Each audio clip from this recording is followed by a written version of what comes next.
Your Apple Watch comes loaded with a lot of amazing features, and since WWDC is just around the corner, that's when we see the first glance of what we expect to find in the new watchOS 12 operating system. And so in today's video, I'm going to go ahead and go through tips and tricks, also troubleshoot problems, as well as my personal favorite features that's available on the current Apple Watches that's available in the market. So long as your watch is on watchOS 11, feel free to follow these, as most of these are pretty much compatible on other Apple Watch models, not just the Apple Watch Ultra. And of course, timestamps to everything will be in the description down below for your pleasure.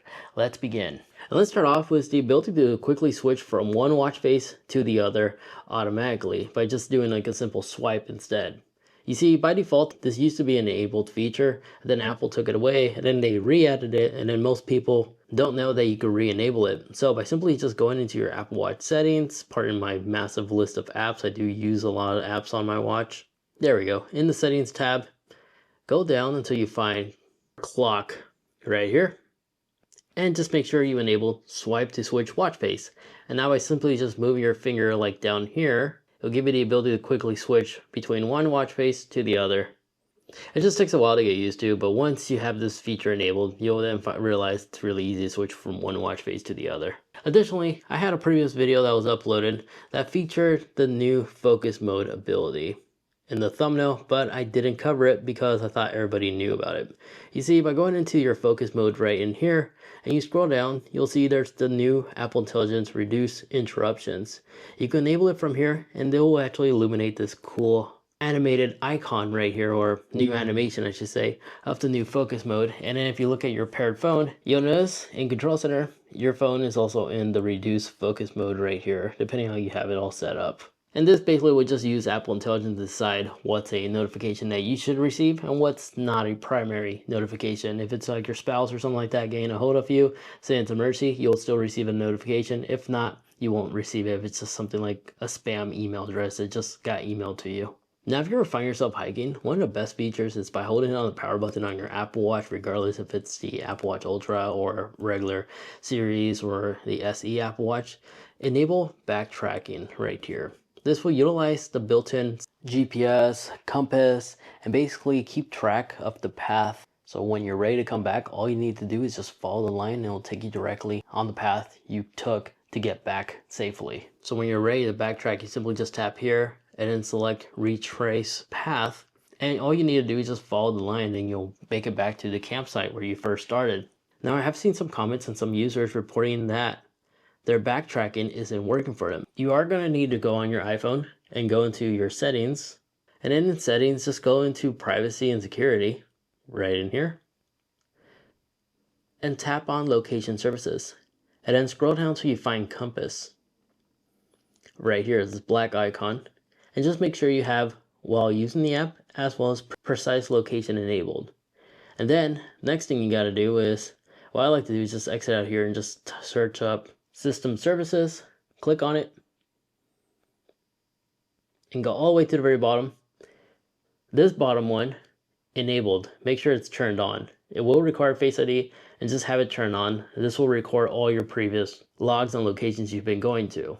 So this is what you need to enable to have backtracking work, because if I go ahead and turn it off and then just confirm, and we go back to the watch and I activate tracking, you'll get this message on your watch saying that it cannot do it unless you change that setting, but it doesn't specify the exact setting. But now you know exactly what to do. Now, if you'd like to know how to use your Apple Watch built-in microphone to automatically identify songs as you're so let's say you walk into a store, music is playing, your smart stack will identify that and automatically recognize the song that's playing. So if I play music from a phone that's not paired to the Apple Watch and I hit play, if I go on the very bottom, it will automatically pop up saying that it's recognized music from Shazam. And when you click on it, it's able to listen to the song that's playing. It will automatically identify it. And just like that, it recognizes the track that's playing. And here you can just select it. It will launch the actual app. It identified the song, and here you can actually launch it to your Apple Music and then decide to add it to your playlist if you like. If this feature isn't working for you, you may need to go through your settings and actually enable this. So by going into your Apple Watch settings, in the settings, scroll down to privacy and security right here, click on it, and then scroll down to microphone, and then scroll down to music detection, and this is where you can decide to enable that or disable it if you don't like it. Additionally, If you're playing music through your Apple Watch, rotating this little crown will bring up Smart Stack, but you'll find your media control right here. But since right now we are using a third-party app, if I were to take the paired iPhone and do something like watch a YouTube video, hit play, this video is brought launch Smart Stack, our music media control is also located right here, where you could decide to increase the audio, decrease it, of course, pause and play, the norm. Then real quick, if you've been enjoying this video so far, if you could take 2 seconds to hit that like button and that would be truly appreciated, because I like to keep my videos sponsor free from integrated ads, because I don't know about you, but they're kind of annoying, especially when they're integrated in the video and you really can't skip it. So instead of wasting like a minute or two of your time, if you could just take 2 seconds to hit that like button and truly appreciate those, and it'll support the channel to be continued, sponsored by you guys, the viewers, not brands. And yes, I did get a haircut during the making of this video. Let's carry on. But my favorite feature about the Smart Stack is the fact that the Smart Stack is fully customizable. You see, if you scroll all the way to the very bottom, this is the feature I get the most value out of, as you could pin 3 of your favorite apps right here. So by simply clicking on it, you could launch the workout app. So by simply long holding and scrolling down, you could remove an app you don't want. You could pin it to the top if you want it to be default on top instead of all the way to the very bottom. And then tap the plus, and here you have a variety of different apps, shortcuts, as well as some complications you see earlier. You can actually decide to attach. So if you select ECG, select the ECG app.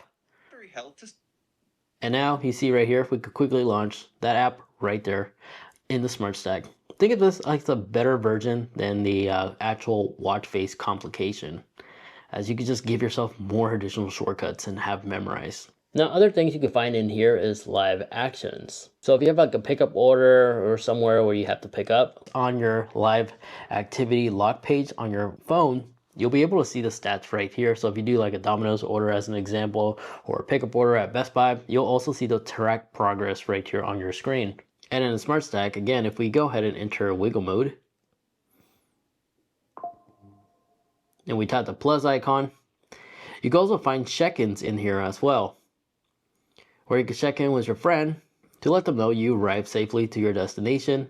And then just tap on the contact of interest, locate them on your contact list, and then you have a faster way to quickly check in on them whenever you go to the gym, arrive at school, or arrive at a friend's house. But if you don't want the Smart Stack to automatically adjust throughout your habits, you can permanently fix the Smart Stack.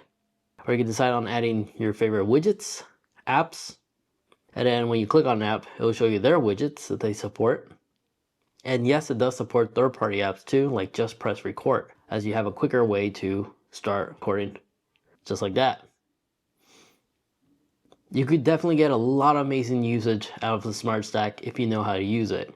But as I was saying earlier, if you like to manually have all these icons fixed instead of automatically adjusting from the Siri algorithm, you can always just go into your settings. In the main setting page, just scroll down to Smart Stack, click on Smart Stack, and where it says Widget Suggestions, this is where you can disable it.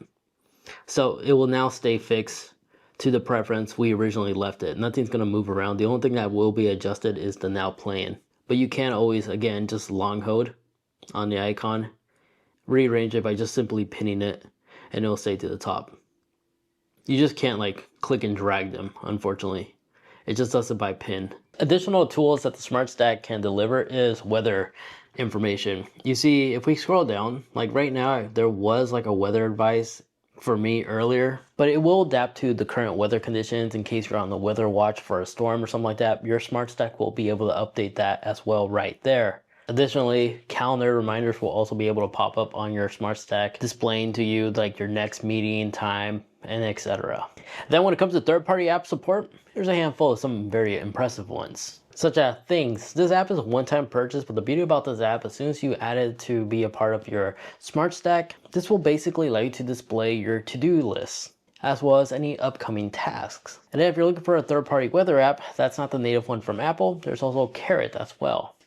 It is a one-time purchase, but this is another great substitute for another widget that could be supported on Smart Stack and will show you basically quick summaries of the current weather.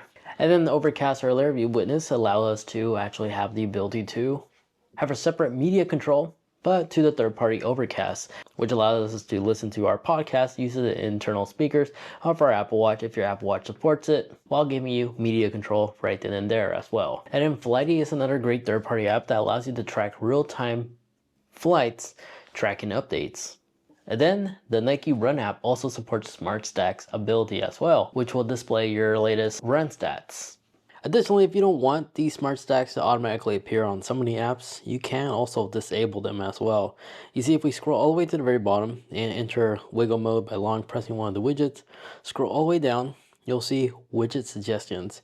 And here you could disable the automatic widget suggestions based off Siri, what Siri believes you want to see first, as I was showing you earlier. But if you scroll down, this is where you can actually disable individual apps, so you can find more third-party apps you may already have installed that support this. So if you don't want drafts to be involved, as an example, it'll show you the demonstration layout on how it may look like. You could disable certain ones if they feature different layouts options, or you could also disable it entirely.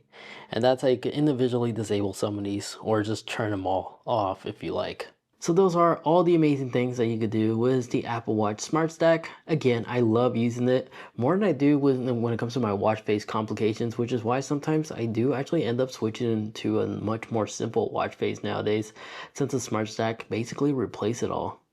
Especially when it comes to doing workouts too, because now actually will take me back to the Smart Stack instead of my Apple Watch face, which is in here is where I get all of the best usage out of it. And when I'm done from the gym, this simple watch face is more than enough for my needs. Now, I am currently charging my Apple Watch using the provided USB-C charger, and I'm using my iPhone to charge it, as simply just plugging it in to your iPhone. So long as you have a USB-C device, you can simply just plug it in and charge your Apple Watch from your iPhone. So that's pretty cool. But in terms of notifications from the Apple Watch, most of the time there is no need to get all these notifications that you receive on your phone on your Apple Watch, which is why it's always recommended is to go in some of these pointless notifications that doesn't need to be notified on your Apple Watch and just turn them off entirely.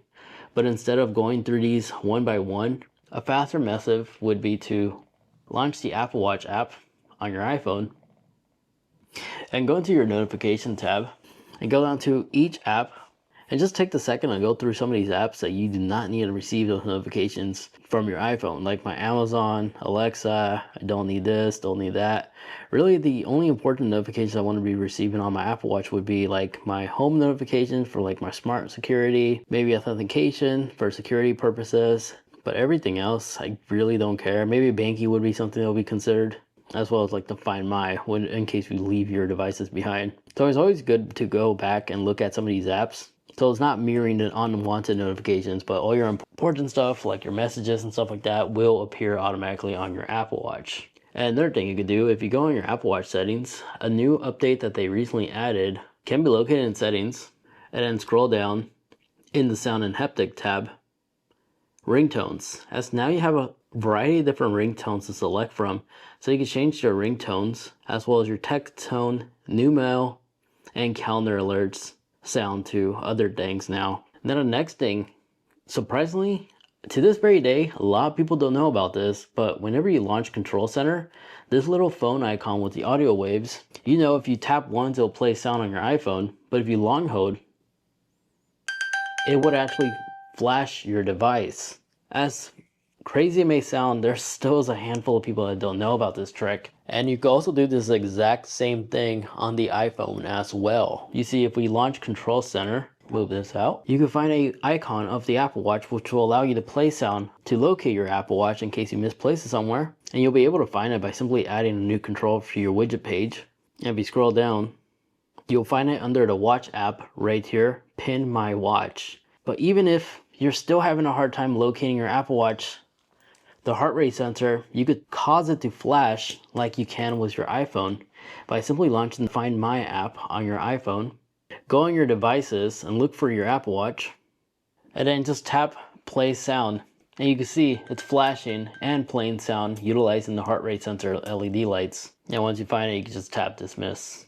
Now another overlooked thing is still in the Control Center, because all the way at the very bottom, you could actually tap and remove some of these icons that you don't need, as well as rearrange them to your own personal preference. Now, The latest generation Apple Watches, by default, they now have 64 gigabytes of internal storage. And just like your iPhone, you can just find this in the settings and then go in general and about to visually verify that you do have the 64 gigabyte model, which is a lot of storage, which is why I recommend storing your playlists, your podcasts, as well as offload maps on your Apple Watch. If you like to offload maps, it's as easy as just quickly launching the map app on your iPhone and then go into maps. And what you want to do is tap on your profile picture and then select offline maps. And you can tap download a new map, which will take you to this page where you can enter a location and use the square to like make it bigger or smaller, and then just hit download and it'll give you the exact measurement of the storage it will take up. But once you tap done, allow it to offload and then enable sync with Apple Watch. And now every time when you dock your Apple Watch every night, that offload map that we've created will be saved on the Apple Watch. And then in addition to that, back on the iPhone, if you tap on library, this is where you go in and create some offload routes, guides, places, as well as pin. So in routes, you can literally create a new route, all custom, and it'll also be stored offline on the Apple Watch this way as well. And then as for offloading playlists and stuff, music, podcasts, in the Apple Watch app, just scroll down to the app for your music or podcasts. You can automatically enable save your recent music to be offloaded, or you could tap the plus icon and go into your playlist and manually just add them just like that, and it will give you the progress right there. You could do this on playlists, artists, albums, made for you, and etc. And the same method will apply for like podcast apps as well. As you can see, they're automatically offloading. Having music offloaded on the Apple Watch, you could also play sound now. So long as you have an Ultra 2 or a Series 10, you are able to play music utilizing the internal speakers on your Apple Watch by simply just launching the app, like the Apple Music app. Select your playlist. Now it's playing music for my iPhone. Select right here, select AirPlay. You can select the Apple Watch, and then the audio is playing through the speakers from my Apple Watch, just like that. Keep in mind, this only works if the Apple Watch is not being charged.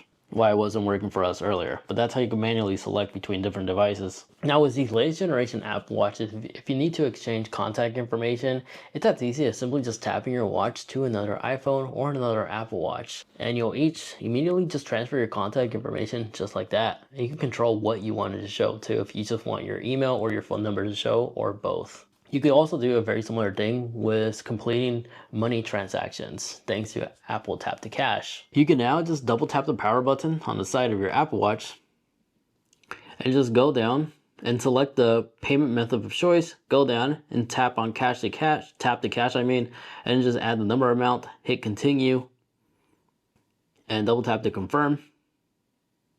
And now you simply just tap another device. Could be an iPhone or another Apple Watch. A cool animation will appear and you just simply complete a transaction just like that. I've used this quite a bit already and it comes out to be really helpful. And then when it comes to gesture controls, a double tap on the digital crown will obviously bring up your app switcher. A double tap on the power button will bring up your Apple Pay. A single tap on the power button will bring up your control center. And a long hold on top, regardless if you're on the home page or not, you'll always have access to your notifications. And if an app is ever acting funny, a long hold on the power button and a long hold on the digital crown will force close the app. So next time when you open it, it will start from fresh. Now, if you like to quickly turn off your always on display, of course, the best method of doing this is just by simply launching Control Center and look for theater mode. By enabling theater mode, when you cover your wrist, your Apple Watch is still on, but all your notifications are going to be silent. And your always on display is disabled. And of course you can use digital crown to quickly take a quick peek and rotate it back down. Ideal to use in theaters, of course. But with theater mode activated, if you activate the flashlight, it will default to red because red is the color that's typically used to retain your night vision in a dark room. Now with every Apple Watch, if you launch the camera app, you can launch the viewfinder of your iPhone. But the way people have been utilizing this lately is they've been treating this more like a quick baby monitor, as you can have your iPhone in a different room and monitor it all right there on your wrist. So that's a nice little tip you could do with this camera. And if your hands are full, a 2-finger tap on the screen 2:35 p.m. will cause the Apple Watch to verbally read out loud the time. And if you're using the Mickey Mouse or Minnie Mouse watch faces, those characters will tell you the time in their character voice as well. But when it comes to nifty reminders or nifty tools, if you need to set a timer, you could just say 25 minutes, 5 minutes without actually saying set a time, as Siri is able to understand what you mean. So I could do something like this, 5 minutes. And the 5-minute timer counting down. Just started like that. Other cool useful things you could do with Siri is you could ask it to flip a coin. Flip a coin. Tails. Extremely useful when you have to decide on something quick and you can literally just tell your friend heads or tail. And then when it comes to choosing workouts, again, when you select a workout, this 3-second timer can be bypassed by simply tapping on the screen once. And then after a minute, you could tap the plus icon to select the next workout to have it all under one log. And there you guys have it. That is all the cool things you can do on the latest generation Apple Watch, so long as you're on the latest version of watchOS 11. Let me know which one of these features was your personal favorite, and in case we did miss one, feel free to comment down below for the rest of us. Now, if you wish to watch more, check out this video over there where I go through my favorite iPad apps that I will consider them to be essential apps for any iPad user. And the video down there are my favorite apps for the Apple Watch, including that app row of complications I was able to add on my Apple Watch Ultra in case you were curious, right down there. And yes, I'll also include the Apple Watch band that was featured in today's video in the description as well if you plan on picking one up for your Apple Watch Ultra. Thank you once again for watching.